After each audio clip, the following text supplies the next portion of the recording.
ನಾವು ಬೆಂಗಳೂರಿಗೆ ನಾವು ಕೆಲಸಕ್ಕಂತ ಹೋಗಿದ್ವಿ ಸರ್. ಅಲ್ಲಿಂದ ಮಿಸ್ ಆಗಿರೋದು ನಮಗೆ 10 ವರ್ಷ ಆಯ್ತು ಸರ್. ಬನ್ನರ್ಘಟ್ಟ, ಆನೇಕಲ್, ಹೊಸೂರು ಎಲ್ಲ ಕಡೆ ಅಡ್ಡಾಡ್ಬಿಟ್ಟಿದ್ವಿ ಸರ್. ನಮ್ಮಮ್ಮ ಅವ್ನು ಕಳೆದೋದು 3 ವರ್ಷಕ್ಕೆ ನಮ್ಮಮ್ಮನೂ ತೀರ್ಕೊಂಡ್ರು ಅವ್ನ ಚಿಂತೆಯಲ್ಲೇ.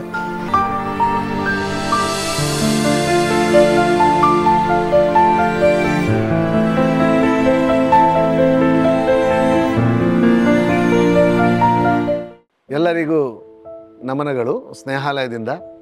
ಇವತ್ತು ಮಗದೊಮ್ಮೆ ನಾವು ಒಂದು ಸಂತೋಷದ ವಾತಾವರಣದಲ್ಲಿದ್ದೇವೆ.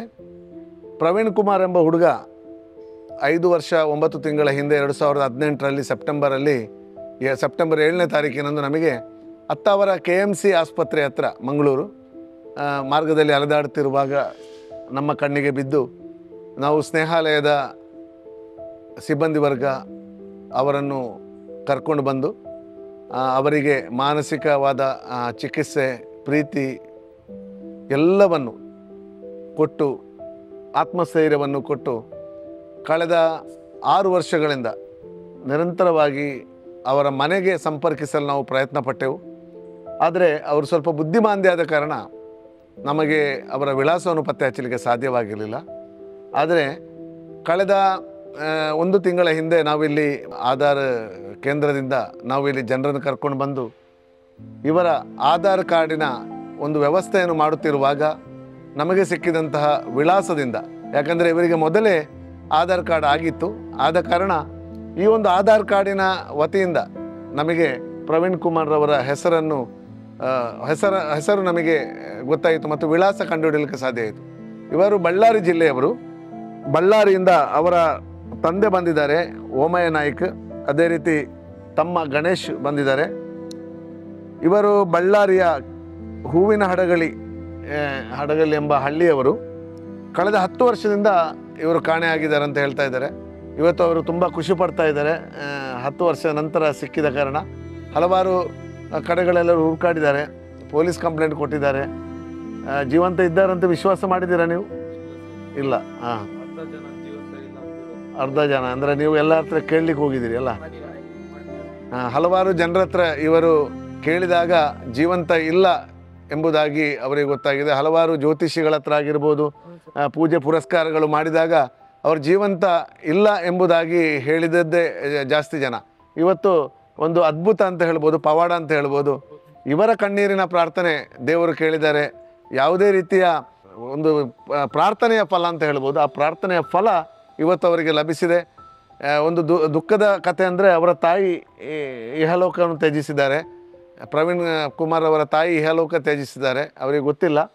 ಆದರೆ ಇವತ್ತು ತಂದೆಯವರು ಅವರನ್ನು ಕರ್ಕೊಂಡು ಹೋಗ್ತಾ ಇದ್ದಾರೆ. ನಮಗೂ ಕೂಡ ಸಂತೋಷ, ಯಾಕಂದರೆ ಕಳೆದ 10 ವರ್ಷದಿಂದ ನಮ್ಮೆಲ್ಲರ ಜೊತೆ ಅನ್ಯೋನ್ಯತೆಯಿಂದ, ಪ್ರೀತಿಯಿಂದ ಆಗುವಂಥ ಕೆಲಸಗಳನ್ನು ಮಾಡುತ್ತಾ ಎಲ್ಲರ ಜೊತೆ ಒಡನಾಡ್ತಾ ಇದ್ದರು. ಅವನಿಗೆ ನಾವು ಪ್ರೀತಿಯಿಂದ ಧೂಮ ಅಂತ ಕರಿತಿದ್ದೆವು, ಯಾಕಂದರೆ ಪ್ರವೀಣ್ ಕುಮಾರ್ ಅಂತ ಕರಿತಿರಲಿಲ್ಲ, ಧೂಮ ಅಂತ ಕರಿತಿದ್ದೆ. ಧೂಮ ಅಂದರೆ ಅವನು ಓಡಿ ಬರ್ತಿದ್ದ, ಎಲ್ಲ ನಮ್ಮ ಜೊತೆಯಲ್ಲಿ ಎಲ್ಲ ಅನ್ಯೋನ್ಯತೆಯಲ್ಲಿದ್ದ. ಇವತ್ತು ನಮಗೆ ಕೂಡ ಬೇಸರ ಒಂದು ರೀತಿಯಲ್ಲಿ, ಆದರೆ ನಮ್ಮ ಜೊತೆಯಲ್ಲಿದ್ದುಕೊಂಡು ಹೋಗುವ ಬೇಸರ ಇದ್ದರೆ ಇನ್ನೊಂದು ಸಂತೋಷ ಏನಂದರೆ ಅವರ ಕುಟುಂಬಕ್ಕೆ ನಾವು ಸೇರಿಸ್ತಾ ಇದ್ದೇವೆ.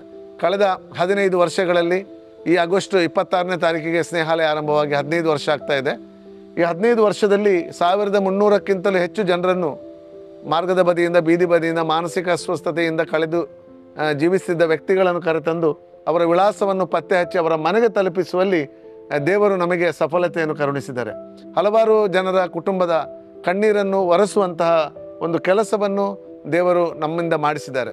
ಇದಕ್ಕೆ ನಮ್ಮ ಯಾವುದೇ ಬಲವೋ ನಮ್ಮ ಯಾವುದೋ ಯುಕ್ತಿಯೋ ಅಲ್ಲ, ಸರ್ವಶಕ್ತ ದೇವರ ಒಂದು ಕೃಪೆ ಮತ್ತು ದಯೆಯ ಮತ್ತು ಕರುಣೆಯ ಭಾಗ ಅಂತ ಹೇಳ್ಬೋದು. ಇವತ್ತು ಇದಕ್ಕೆ ಸಹಕರಿಸಿದ ನಮ್ಮೆಲ್ಲ ಸಿಬ್ಬಂದಿ ವರ್ಗದವರು ಇದಕ್ಕೆ ತುಂಬ ಪ್ರಯತ್ನ ಪಟ್ಟಿದ್ದಾರೆ. ಬೇರೆ ಬೇರೆ ವಿಭಾಗ ಇದೆ ಇಲ್ಲಿ.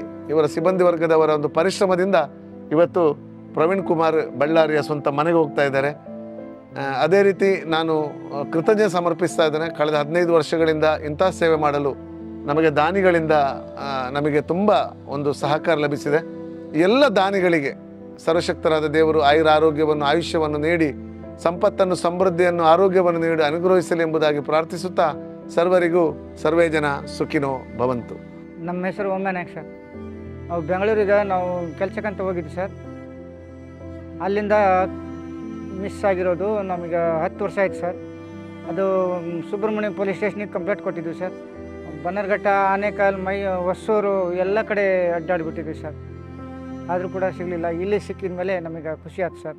ವಾಟ್ಸಪ್ನಲ್ಲಿ ನಾನು ನೋಡಿದೆ ಸರ್. ಆವಾಗ ಈ ಕಡೆ ನಾವು ಬರೋಕ್ಕೆ ನಮಗೆ ಸಂತೋಷ ಆಯ್ತು ಸರ್. ಸಿಕ್ಕಿರೋದು ನಮಗೆ ಇದು ಮಗಾಗ ನೀವು ಚೆನ್ನಾಗಿ ನೋಡ್ಕೊಂಡಿದ್ದೀರಲ್ಲ ಸರ್, ನಮಗೆ ಒಳ್ಳೆ ಖುಷಿ ಆಯ್ತು ಸರ್. ನನ್ನ ಹೆಸರು ಗಣೇಶ. ಅಣ್ಣ ಪ್ರವೀಣ್ ಕುಮಾರ. ಅದು 10 ವರ್ಷದ ಹಿಂದೆ ಕಳೆದೋಗಿದ್ದ. ಅದು ಇಲ್ಲಿ ಸ್ನೇಹಾಲಯದಲ್ಲಿ ಸಿಕ್ಕಿದ್ದಾನೆ. ನಮ್ಮಮ್ಮ ಅವ್ನು ಕಳೆದೋದ 3 ವರ್ಷಕ್ಕೆ ನಮ್ಮಮ್ಮನೂ ತೀರ್ಕೊಂಡ್ರು ಅವನ ಚಿಂತೆಯಲ್ಲೇ. ಅದಕ್ಕಾಗಿ ಹುಡುಕಿರೋ ಜಾಗ ಇಲ್ಲ. ಆವಾಗ ನಾನು ಚಿಕ್ಕವನು, ಅವನು ಚಿಕ್ಕವನಿದ್ವಿ. ಒಂದು 14-15 ವರ್ಷ ಆಗಿರ್ಬೋದು. ಆ ಟೈಮಿಂದ ಹುಡುಕಿ ನಮ್ಮಮ್ಮನೂ ಚಿಂತೆ ಮಾಡಿ ಕೊರಗಿ ಸತ್ತರು. ಇವಾಗಂತೂ ನೋಡಿ ಮಾತಾಡೋಕ್ಕೆ ಆಗ್ತಿಲ್ಲ, ಆ ಥರ ಆಗಿದೆ. ನಾವು 3 ಜನ ಮಕ್ಕಳು, ಅಕ್ಕ ಒಬ್ಬಳು, ಇವನೊಬ್ಬ, ನಾನೊಬ್ಬ. ಅದರಲ್ಲಿ ಈ ಒಬ್ಬನ ಕಳೆದೋಗಿ ನನಗೆ ಒಬ್ಬನಿಗೆ ತುಂಬ ಕಷ್ಟ ಆಯಿತು. ಇವನಿಲ್ಲದೆ ಈಗ ತುಂಬ ಖುಷಿ ಆಗ್ತಿದೆ. ದೇವರು ಎಲ್ಲಿಂದ ನಮ್ಮಮ್ಮ ನಮ್ಮಪ್ಪ ಮಾಡಿರೋ ಪುಣ್ಯದಿಂದ ಸಿಕ್ಕಿದ್ದಾರೆ.